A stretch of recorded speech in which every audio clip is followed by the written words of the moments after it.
Hola a todos desde MyFishRoom. Vamos a comenzar el cuarto y último vídeo en los que estamos hablando de los elementos básicos que necesitan nuestras plantas para vivir. Nos va a quedar un quinto vídeo en el que hablaremos de las carencias nutricionales que podemos descubrir según el aspecto que presenten nuestras plantas. Pero de cuidados básicos, este va a ser el último. En el primer vídeo hablamos del sustrato de plantación. En el segundo hablamos del abonado líquido. En el tercero hablamos del CO2 y en este hablamos de la iluminación. Todos y cada uno de estos elementos son imprescindibles para la vida de nuestras plantas. Vamos a hacer una pequeña recopilación de esos tres vídeos anteriores y de lo que vamos a hablar en este, para que entendáis cómo ese conjunto de elementos hace que nuestras plantas en nuestro acuario crezcan y se mantengan en perfectas condiciones. Cada uno de esos elementos no puede funcionar bien sin el otro. ¿Por qué? Pensemos en la estructura de una planta. Empecemos desde abajo. La planta tiene unas raíces. Por esas raíces la planta se sujeta al suelo, a la madera, a la roca y además absorbe nutrientes y absorbe el agua necesaria para su estructura. Luego tenemos unos tallos por los que va a circular esos nutrientes dentro de la savia y se va a dirigir hacia las hojas. Nuestras plantas acuáticas tienen hojas que son permeables y también van a absorber nutrientes. Las raíces absorben nutrientes y sirven de sostén. Las hojas también absorben nutrientes y es el lugar donde se realiza el proceso químico en el que se transforman esos nutrientes en elementos aprovechables por la planta. Por lo tanto, sustrato de plantación va a ser donde se va a agarrar la raíz de nuestra planta y ya sabéis, si no habéis visto el vídeo, lo podéis ver con tranquilidad. Tiene que ser poroso para que circule bien el agua, nuestras raíces estén oxigenadas y aparte tenga una buena carga nutricional. Seguimos en las hojas y vamos al vídeo del abonado líquido. La planta absorbe un 30% de sus nutrientes por las hojas. Por lo tanto, tenemos que tener un agua en la que haya nutrientes para que la planta pueda cumplimentar su nutrición. El CO2. La planta realiza un proceso que se llama fotosíntesis y en la que el CO2 tiene un papel activo. Ayuda a que ese proceso químico, ese proceso que se realiza en unos orgánulos dentro de las células de las plantas, que ahora hablaremos de ellos, sea más eficiente. Por lo tanto, ayuda a que esos nutrientes brutos, esos ladrillos, se puedan convertir en estructuras, puedan hacer hojas nuevas, puedan hacer elementos que la planta necesita para crecer y para mantenerse. Y por último, la iluminación. La iluminación es la fuente de vida. Si una planta no tiene luz, no puede vivir. Diréis, es que hay plantas de bajo requerimiento, es que necesitan muy poca luz. De acuerdo, ahora hablaremos de eso. Pero una planta necesita luz para hacer la fotosíntesis. La fotosíntesis, foto, es luz, ¿vale? Se hace síntesis de nutrientes a base de la luz. ¿Cómo funciona? Dentro de la célula vegetal tenemos un orgánulo que se llama cloroplasto. Y dentro de ese orgánulo hay un montón de elementos que trabajan en conjunto para hacer que esos nutrientes que la planta va adquiriendo se transformen, como he dicho antes, en una estructura, en hidratos de carbono consumibles, en elementos aminoácidos y todo lo que necesita la planta para generar su estructura y mantenerla. El cloroplasto está lleno de clorofila, por eso nuestras plantas son verdes, ¿vale? Y por eso cuando hay plantas que no son verdes, como por ejemplo la Alternanthera sessilis, tiene una cantidad de clorofila muy pequeña y va a necesitar muchísima más luz para que ese proceso, esa fotosíntesis, pueda realizarse de forma correcta.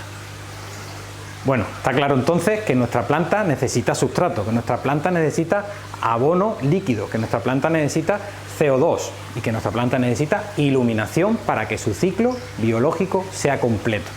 Nuestras plantas, si no tienen todos esos elementos a su disposición, no van a crecer correctamente.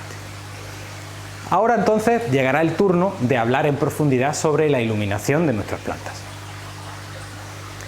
Si nos fijamos en la naturaleza, vamos a darnos cuenta de que nuestras plantas van a estar iluminadas por el sol, ya sea fuera del agua o dentro del agua. La fuente de vida es el sol. ¿Qué tendremos que hacer nosotros? Pues tendremos que intentar imitar, como hacemos y recomendamos siempre en nuestros vídeos, a la madre naturaleza.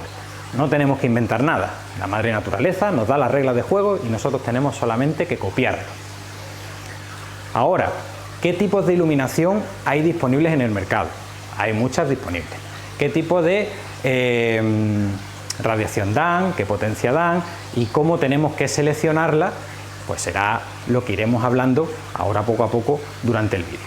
En el mercado encontraremos diferentes tipos de iluminación. Para los que estáis empezando en la acuariofilia, todo lo que vais a ir diciendo os va a sonar un poco a chino, porque son opciones que muchas ya han quedado en desuso. Pero como nos gusta informar sobre todo, para que también veáis de dónde venimos y hacia dónde estamos yendo. Si nos vamos un poquito hacia atrás en el tiempo, tendremos iluminaciones como los tubos fluorescentes, los tubos PL, las HQI, ¿vale? Era la iluminación que había hace 10 años, 15 años, 20 años. A día de hoy lo que está en boga son pantallas de LED. Pero repasemos, porque también seguramente habrá gente que todavía tenga alguno de estos sistemas, cuáles son sus pros, cuáles son sus contras y cómo tendríamos que seleccionar la iluminación adecuada para nuestro acuario. Vamos a empezar con el HQI, quizá el que menos os suene porque es el que lleva más tiempo en desuso. Eran unos focos de una potencia luminosa muy importante que tenían un consumo eléctrico muy elevado, por eso fue dejándose de usar. Es el foco que mejor imita la luz del sol por la temperatura de color que tiene. Estamos hablando de que son 6500 grados Kelvin clavados. Problemas que tenía este tipo de luminaria, aparte del consumo eléctrico, que generaban muchísimo calor. Y eso es un problema en nuestros acuarios. Tendremos que mantener una temperatura constante durante todo el año. En invierno no hay problema, porque tenemos un termocalentador y si la pantalla genera calor, pues el termocalentador irá un poco más desahogado durante las horas del día que la pantalla esté funcionando. Pero luego llega el verano y lo que tenemos es un problema de sobrecalentamiento de nuestros acuarios, sobre todo los que vivimos en el sur o vivimos más pegaditos a la línea ecuatorial, que seguramente el acuario esté en 28 grados ya solamente por la temperatura ambiente o incluso más. Si a eso le sumábamos ese tipo de iluminación, el acuario se disparaba de temperatura y había que utilizar elementos para bajar esos grados de más que teníamos. Por lo tanto, una luz que era muy potente, pero que tenía el inconveniente del exceso de consumo y el exceso de temperatura que generaba. Por lo tanto, esa ya la dejamos como algo completamente obsoleto. Otro sistema de iluminación son los tubos PL y los tubos fluorescentes. Todavía de esos hay muchos funcionando y seguro que algunos tendréis en casa. Tubo PL es un tubo de iluminación que tiene una duración media de bastante tiempo. Estamos hablando de tubos que pueden vivir hasta 2 años con una funcionalidad buena. Problema, si lo podemos llamar problema, es también el exceso de temperatura que generaban. Estamos un escalón por debajo o 2 del HQI, pero también generaban un problema con el calor. Los tubos PL los había de diferentes colores, los había desde luz fría hasta luz cálida, incluso algunos tubos que tenían un elemento con un color y otro elemento con otro color. Por lo tanto, podíamos tener una iluminación con un espectro bastante completo que a nuestras plantas les iría bastante bien y también iría bien para la iluminación de nuestros peces. Otro capítulo es también el consumo eléctrico. Eran iluminaciones más eficientes que la que hablamos anteriormente, el HQI, pero seguían siendo con un consumo bastante elevado. ¿Qué ha pasado? Que los tubos PL, como también ha pasado con los tubos de fluorescencia, se han dejado de fabricar, por lo menos por normativa europea, y ya cada vez cuesta más encontrar tubos PL para poder sustituir los que tenemos en nuestra pantalla de iluminación. Por lo tanto, es un sistema que va a quedar obsoleto de aquí a un par de años, 3 máximo, por lo menos en Europa. No sé cómo será la legislación en otras partes del mundo, que nos veis, ya sé yo que de todas partes, no sé cómo lo tendréis por ahí, pero aquí nos cortan el rollo con el PL, y con los tubos T5 y T8 de fluorescencia ya. Tubo fluorescente. Teníamos dos tipos de tubos fluorescentes, el tubo T8 y el tubo T5. Al igual que con los PL, había diferentes temperaturas de color y podíamos combinarlos de forma eficiente para llegar a ese espectro de luminosidad que necesitan nuestras plantas y nuestros peces. No había ningún problema por eso. El tubo T8, pensado para acuarios de hasta 30-35 centímetros de altura de la columna de agua. El tubo T5 podía penetrar columnas de agua de hasta 60 centímetros. Por lo tanto, en una iluminación que, si no se hubiera dejado de fabricar, pues seguiría en boga con casi toda seguridad. Problemas: consumo eléctrico de nuevo y temperatura en exceso en nuestro acuario. Otro problema que tenía, que había que reemplazar los tubos sí o sí cada 10-12 meses. Por lo tanto, el coste que nos suponía esta pantalla era elevado si queríamos mantenerla en buenas condiciones. No va a ser el primero ni el último que dice o nos dice: no, si el tubo está bien, el tubo funciona. Bueno, está encendido, pero no está generando la iluminación que necesita, por los problemas que ello conlleva. Aparición de algas y demás historias que ahora iremos hablando después de describir todos los tipos de iluminación, los pros y los contras de una buena o una mala iluminación. Por último, LED. Las pantallas LED, por suerte, están entrando en una dinámica de producción, digamos, a precios un poco más populares. Es cierto que las pantallas de LED llevan mucho tiempo ya en el mercado, pero tenían unos precios que estaban al alcance de pocas personas. Ahora hay pantallas de LED de muy buena calidad.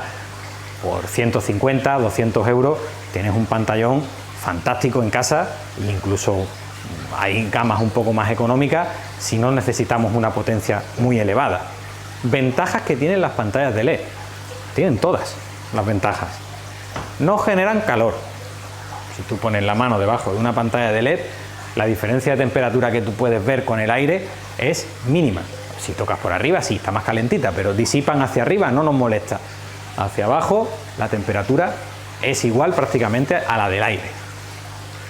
La combinación de colores es infinita, por lo tanto, seguro que podemos acertar con la combinación y con la temperatura de color perfecta para el crecimiento de nuestras plantas y poder disfrutar al 500% de nuestros peces. Y otro tema más: consumo eléctrico. Una pantalla de LED, aunque sea de alta potencia, aunque sea para acuarios de alto requerimiento, va a tener un consumo eléctrico mucho más bajo. Por ejemplo, este acuario, este plantero, nosotros ahora mismo le tenemos puesto dos pantallas, pues para que la iluminación en el vídeo sea un poquito más subida. Nosotros normalmente lo solemos tener solo con una pantalla. Y esta pantalla, si yo no recuerdo mal, no llega a 30 vatios, 30 y pocos vatios, 34, 35 vatios. Antes de esto lo teníamos con dos pantallas de tubos T5 de 39 vatios y eran 8 tubos en total. 8 por 4, 32. O sea, eran 320 vatios de consumo eléctrico. Hemos bajado a una décima parte el consumo eléctrico y el resultado final es mejor, porque ahora aquí las plantas rojas están mucho mejor y las plantas están perfectas. Con los tubos T5 había algunas plantas que no aguantaban bien porque la columna de agua es muy alta, ¿vale? Aunque fueran tubos T5. Por lo tanto, os animo a todos a que toméis la decisión de pasar a la iluminación LED, que a día de hoy, que seguramente inventaremos algo más adelante que sería incluso mejor, pero a día de hoy es la mejor opción de iluminación que podéis optar para vuestros acuarios, por consumo eléctrico, por riqueza visual, por rendimiento con las plantas y porque no nos genera problemas de calor. Nada más empezar el vídeo hemos explicado el por qué es importante la iluminación para nuestras plantas. Os hemos descrito los distintos tipos de iluminación que hay en el mercado, ya sea de épocas un poquito pasadas y también actuales, o lo que podrá acontecer en el futuro próximo. ¿Cómo seleccionamos una pantalla adecuada para nuestro acuario? Aspectos que tenemos que tener en cuenta: la temperatura de color, el color que nos va a dar al agua, ¿vale? La potencia y la penetración de la luz. Temperatura de color. Lo hemos dicho al principio del vídeo que sería aconsejable acercarnos un poco a lo que serían los 6500 grados Kelvin, que es la luz solar a mediodía. Entre 6500 y 8000 grados Kelvin estamos en un espectro en el que nuestras plantas van a crecer muy bien y aparte vamos a poder disfrutar de nuestros peces resaltando azules, resaltando rojos. Si nos quedamos en 6500 es una luz un poquito más cálida y podemos perder un poco de disfrute de colores de nuestros peces. Por lo tanto, si nos acercamos un poquito a 8000 estaremos muy bien. Por debajo de 6500 es una luz demasiado cálida. Nos salen algas seguro, es una luz muy amarilla, ¿vale? No nos sirve. Un foco de iluminación de casa no sirve, será 4000, será 3500, 4500, ¿vale? Eso no nos sirve. Y si estamos por encima de 8000, vamos a estar en tonos muy azules o blancos muy fríos. Tampoco nos sirve. ¿Por qué digo esto? Porque no podemos adquirir una pantalla que tenga solamente colores azules y blancos. O sea, son pantallas para otro tipo de acuarios, pero no para el agua dulce y no para acuarios plantados, ¿ok? Por lo tanto, entre 6500 y 8000. Tenemos resuelto qué temperatura de color tenemos que tener. Y ya sabéis lo que no podéis utilizar. Iluminación de casa. No sirve, ¿vale? Sí, va a dar luz. Sí, nuestras plantas podrán crecer, pero vamos a tener problemas añadidos por esa luz que no es la correcta para nuestro acuario. Potencia luminosa. Eso va a ir en función del tipo de plantas que vayamos a mantener. ¿Que tenemos plantas de requerimientos bajos? Vamos a necesitar, y ahora ya a partir de ahora voy a hablar solamente de iluminaciones LED. ¿Vale? En las iluminaciones LED la potencia se mide en lúmenes. No vatios, lúmenes, ¿vale? Entonces, plantas de requerimientos bajos. Iluminación hasta 30 lúmenes por litro. Plantas de requerimientos medios. Iluminaciones de entre 30 y 45 lúmenes por litro. Y para plantas exigentes de requerimientos altos, de 45-50 lúmenes hacia arriba. Todo esto son reglas para que tengáis una orientación. Ahora me diréis, yo es que tengo plantado Monte Carlo y tengo 35 lúmenes por litro. ¡Ole! Pero no es lo normal. Ahí va, ahora que me está haciendo señas el compañero de la profundidad del agua. Ahí va lo siguiente que vamos a hablar. Entonces, que tengáis esto más o menos de referencia, ¿vale? Potencia luminosa de los LED en lúmenes, que muchas veces venís perdidos y decís, no, es que mi pantalla tiene 40 vatios. Vale, muy bien, pero en función del tipo de luz que dé cada uno de los LED y de la temperatura de color tendremos una potencia u otra. O sea, siempre tenéis que fijaros en lúmenes. Y una cosa os advierto, huid de pantallas de LED que no os ponga la potencia en lúmenes. Si no lo ponen es porque hay algo que ocultar. Porque si de algo sacan pecho las fabricantes de pantallas LED es de los lúmenes que consiguen con los vatios. Por lo tanto, si no ponen los lúmenes y sospechemos. Y el otro aspecto que estábamos hablando es la penetración. El agua es un medio denso y por lo tanto va a ir absorbiendo radiación de nuestra iluminación conforme vaya bajando hacia la profundidad. Un ejemplo para que sea un poquito más gráfico, porque en un acuario con la profundidad que tiene no vamos a llegar a tener una zona de oscuridad total, pero si entramos en el mar, en el océano, si bajamos a cierta profundidad, el sol, que es la mayor pantalla de iluminación del mundo, no llega y hay oscuridad total, ¿vale? Hay tanta penetración y tenemos que tener en cuenta que cuando seleccionemos la pantalla tenemos que ver qué profundidad tiene nuestro acuario. Ahí estábamos diciendo que te puede ir el Monte Carlo con 35 lúmenes por litro. Claro, si a lo mejor tu acuario mide 15 centímetros de profundidad, la pérdida que tenemos de potencia al fondo es mínima. Por lo tanto, esos 35 lúmenes, pues a lo mejor no son 35, pero son 33. Sin embargo, si pones una pantalla de 35 lúmenes por litro y cuando tenemos una columna como esta de 55 centímetros de agua, lo que llega abajo es mucho menos. Aquí tenemos una altura, pero el aire es muy mal absorbente de luz. tenemos mucha más pérdida en 10 centímetros de agua que en 40 centímetros de aire. Si tenemos en cuenta muchas veces cuando compramos una pantalla de LED, ¿no?, y la ponemos, la presentamos sobre el acuario vacío y se ve el acuario, lo enciende y se ve aquello, un fogonazo, y dice, ¡guau! ¡Qué pedazo de pantalla he comprado! No veas la luz que da. Vale, cuando llena el acuario y la vuelve a encender, dice, ¿qué ha pasado? Si esto no se ve nada, ¿vale?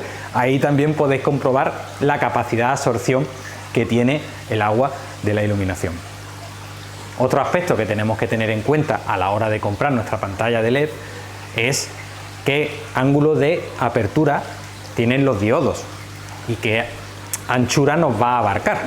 Si tenemos un acuario de 30 centímetros, probablemente no nos tengamos que preocupar demasiado porque cualquier pantalla medio competente nos va a abrir esos 30 centímetros. Sin embargo, si estamos en un acuario que mida 40, 45, 50 centímetros de ancho, ahí sí tendremos que buscar una pantalla que tenga una placa de LED más ancha y que de ese modo podamos abarcar una zona más amplia. No obstante, también en pantallas como estas, que podemos regular en altura, también podemos controlar que el cono luminoso nos llegue a todo el fondo del acuario. Ese sería el objetivo, que el cono luminoso ilumine todo el fondo del acuario. Por ejemplo, esto es una pantalla LED básica que nos puede servir para iluminar un acuario y con unas pantallitas, unas plantas de requerimiento muy bajitos y que encima sea estrecho, porque veis, esto tiene una sola línea de LED, tiene una anchura de un dedo, no tiene más.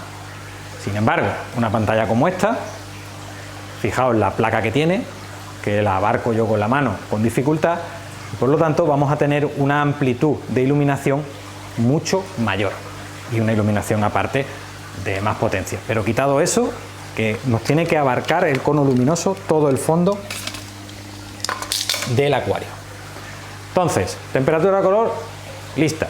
Potencia, lista. Penetración, lista. Y amplitud, lista. Vale. Una pregunta que me hacéis mucho, o mejor dicho, no hacéis mucho, y que no termino de entender nunca. Y ahora os la contesto, por si alguna vez os la habéis preguntado. ¿Cómo enciendo la luz del acuario? En el cómo me refiero a cómo distribuyo la iluminación. A ver, como siempre, utilicemos la lógica. El sol sale por la mañana y se pone por la noche. No hay más historia, ¿verdad? Tenemos unas horas de iluminación y tenemos unas horas de oscuridad. En un día hay una zona del día que hay luz y una zona en la que no hay luz. ¿Por qué digo esto? Porque me preguntáis mucho. ¿Yo puedo encender el acuario a las 10, lo apago a las 2, le doy un descansito y lo enciendo a las 4 y lo apago a las 8? No. Por más que España sea el país de la siesta, que me da mucho reparo que digamos eso, porque yo no sé cuánto tiempo hace que no nos tomamos una siesta los que trabajamos, pero bueno, que ese descansito que hay ahí en medio no sirve para nada, ¿vale? La planta necesita una iluminación continua de un tiempo determinado, sin descanso en medio, ¿vale? El sol sale y se pone una vez al día, pues nuestro acuario se tiene que encender y apagar una vez al día. No hay más historia. Duración del fotoperiodo. ¿Cuánto tiempo tiene que estar la luz encendida? Pues también tendremos que utilizar la lógica, ¿vale? Entre 8 y 10 horas, más o menos, es las horas de luz que pueda haber no voy a decir en la zona ecuatorial porque son más, pero bueno, en la zona de las latitudes que nosotros vivimos, en España o en Europa, suele estar ahí, entre 8 o 10 horas, dependiendo de la estación del año. Aquí podéis ver el plantero que estabais viendo antes en un plano un poco más lejano y hemos hecho un plano cercano para que podáis ver las plantas y entender lo que yo empezaba a comentar. Cada planta tiene un lugar donde vive. Por ejemplo, una planta de requerimientos bajos, como una Cristocorine, ya sea una bulosa, ya sea una Balansae, ya sea una Wenti Sunset, la que sea. Son plantas que van a vivir, y por eso son plantas de requerimiento bajo, en zonas en las que el sol no tiene mucha incidencia. ¿Por qué? Porque viven en selvas lluviosas que tienen una cobertura vegetal superior brutal y el sol llega, pues como llega, súper tamizado y con una potencia muy baja, porque ya los árboles se encargan de quitar todo ese exceso de radiación. Son plantas, por lo tanto, que podremos tener con una pantalla de iluminación que no tenga una potencia demasiado elevada, porque en la naturaleza ellas aprovechan esa poca cantidad de luz y viven de esa forma. Si nos vamos un poquito más acá, pues mira, tenemos una planta roja como la alternantera. Pues son una planta que, como hemos dicho con anterioridad, tiene poca clorofila y necesita mucha radiación solar para poder hacer la fotosíntesis, y en este caso una radiación muy fuerte de la iluminación artificial. Aquí tenemos entonces una planta de requerimiento alto y que estará seguramente en zonas en las que la radiación solar será más elevada. Si os venimos aquí mira, la esquinita, tenemos Monte Carlo, una de las tapizantes que más se usan. Dentro de que es una tapizante, no será la más exigente, ¿de acuerdo? Pero es una hoja baja, una planta, perdón, baja, una hoja de tamaño pequeño. Por lo tanto, va a tener muchas desventajas a la hora de absorber iluminación. Tiene poca superficie para captar esa luz y tiene una eflorescencia, tiene un tamaño muy bajo. Por lo tanto, si está en acuario con una profundidad de agua muy alta, le va a llegar la luz muy debilitada. ¿Dónde vamos a encontrar este tipo de plantas? Pues la vamos a encontrar en aguas cristalinas y en aguas que probablemente tengan una profundidad muy baja y tendrán una incidencia del sol muy elevada. Por lo tanto, es otra planta de alto requerimiento. Requerimiento medio, por ejemplo, nos venimos, un Echinodorus, por ejemplo. Esto es un Echinodorus reni, es una hibridación que no se encuentra en la naturaleza, pero lo mismo me da que si fuera un Echinodorus blecheri, un Tenelu o un uruguayensis, me da igual.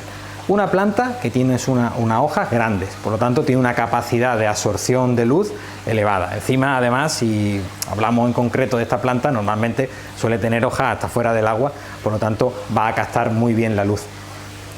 En un acuario, como tiene esa cantidad de hojas grandes y una altura bastante desarrollada, pues lo podemos considerar como una planta de requerimientos medios. Si nos desplazamos más allá, tenemos, por ejemplo, una planta de requerimiento bajo. Otra, la ambulia, una planta de crecimiento rápido y que, bueno, sabéis que es todoterreno. Aquí que tenemos más, las bucefalandras, pues les pasa igual que a las anubias, suelen nacer y vivir cobijadas en las bases de los árboles, entre rocas, en zonas de mucha umbría, por lo que hemos dicho. Son plantas que vienen de zonas tropicales con unas selvas súper tupidas. Así ya entendéis el por qué consideramos plantas de requerimiento bajo a unas, de requerimientos medios o altos a otras. No es un capricho, es simplemente porque en la zona donde ellas se distribuyen tienen más incidencia solar o menos. Como siempre, el motivo de nuestros vídeos es daros herramientas para que podáis tomar decisiones sobre vuestros proyectos personales. Yo no quiero explicar cada caso concreto de cada acuario con su particularidad ni sus plantas, pero sí que entendáis cómo tenéis que elegir la iluminación para vuestro acuario o cómo tenéis que elegir las plantas para la iluminación que tenéis ya. Vamos a partir de la base que tenemos una iluminación que nos da, imaginaos, en un acuario de 60 litros te da, ¿qué te digo yo? 1000 lúmenes. O sea, una iluminación muy flojita, ¿vale? Hemos comprado un kit, viene con esa iluminación. Bueno, perfecto.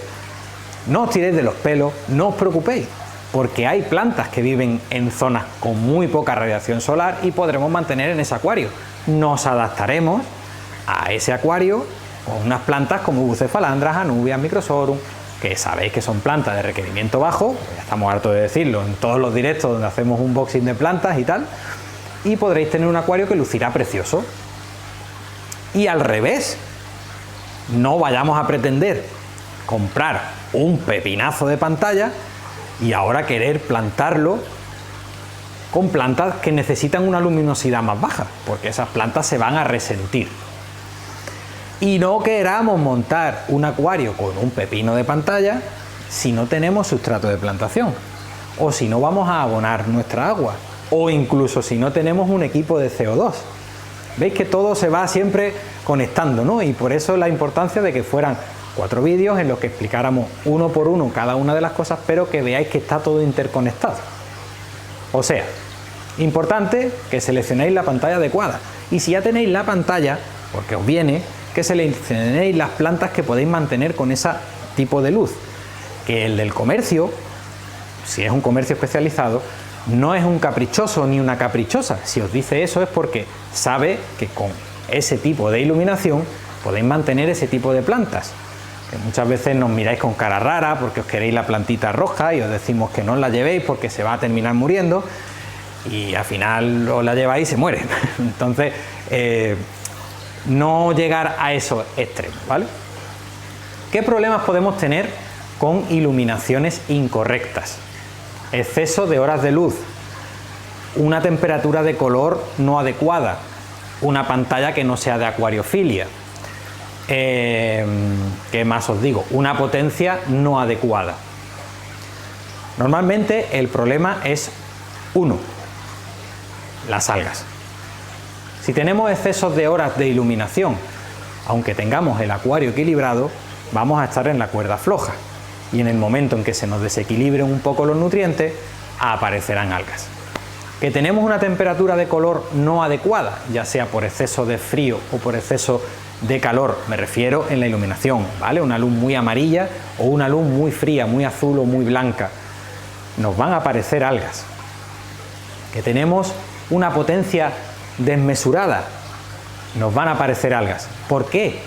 Porque la planta tiene que tener unas condiciones para poder hacer su trabajo, para poder vivir, desarrollarse. Ya hemos dicho dónde tiene que estar esa iluminación, pero aparte también hemos dicho cómo tiene que estar el sustrato, cómo tienen que estar los parámetros químicos del agua y cuántas horas de luz le tenemos que dar, todo, ¿no?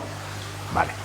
Las algas son una oportunista y cuando nos equivocamos en alguno de esos aspectos, y en la iluminación no es una excepción, nos aparecen algas. Queremos hacer una inversión menor, compramos un reflectorcito de 10 euros en la tienda de bricolaje del barrio, lo ponemos en el acuario y en 2 semanas o 3 semanas tienes el acuario con alga filamentosa, diatomea o vete tú a saber qué más cosas puedes tener. Ser conscientes de que la iluminación es el culmen del acuario y es lo que hace que disfrutéis tanto de las plantas, que es de lo que nos estamos ocupando ahora, como, no menos importante, el aspecto que van a tener vuestros peces. Lo habéis visto en vídeos que hemos hecho comparando un tipo de iluminación con otra. Un pez parece una especie diferente con una buena iluminación. Por lo tanto, ya que estamos haciendo el esfuerzo, ya que queremos montar un acuario plantado, hacer un pequeño esfuerzo y tener una iluminación correcta. A lo largo de estos 4 vídeos hemos ido dando los elementos para que podáis montar un acuario plantado con todo el éxito. Os hemos dicho la importancia de cada una de las fases, desde las raíces de las plantas hasta la iluminación que van a absorber las hojas, pasando por CO2 y por abonado líquido. Son vídeos que tienen bastante contenido y que por desgracia no son personalizados, no son para cada uno de vuestros acuarios, pero como he dicho con anterioridad, sí está la información para que con un poquito de tiempo y un poquito de asimilación de esa información podáis tomar las decisiones para que vuestros acuarios plantados funcionen de verdad. Ninguna de las cosas que se ha dicho durante estos vídeos es por capricho o es porque queramos que tengáis que hacer un gasto más grande de lo que a lo mejor teníais pensado. Es porque sabemos que si no lo hacéis así, tenéis una tasa de fracaso muy elevada. Y que si lo hacéis así y tenéis un poquito de dedicación y un poquito de paciencia, seguro que vais a tener un acuario plantado que os va a dar muchas satisfacciones y que lo podréis mantener durante un largo periodo de tiempo. Solamente va a quedar el vídeo en el que os explicaremos cómo descubrir, observando las plantas, cuáles son las carencias o los excesos de nutrientes que vamos a tener en nuestro acuario. Pero ya os digo, 4 vídeos de bastante extensión, hablando de sustrato, abonado, CO2 y este último de la iluminación. Espero que todos os hayan sido de utilidad, los hayáis disfrutado, que sigáis apoyando el canal porque os estamos muy agradecidos por todas las palabras de apoyo y cariño que nos dais, tanto al compañero que no sale, como aquí el que pone la cara en cada uno de los vídeos. Mil gracias, estamos muy cerquita de los 100.000 suscriptores. Yo no quiero decir nada, algo nos vamos a inventar, ¿eh? Así que ahí lo voy dejando para que sigáis suscribiendo al canal y lleguemos lo antes posible para que descubráis lo que nos inventaremos. Bye bye y nos vemos en próximos vídeos.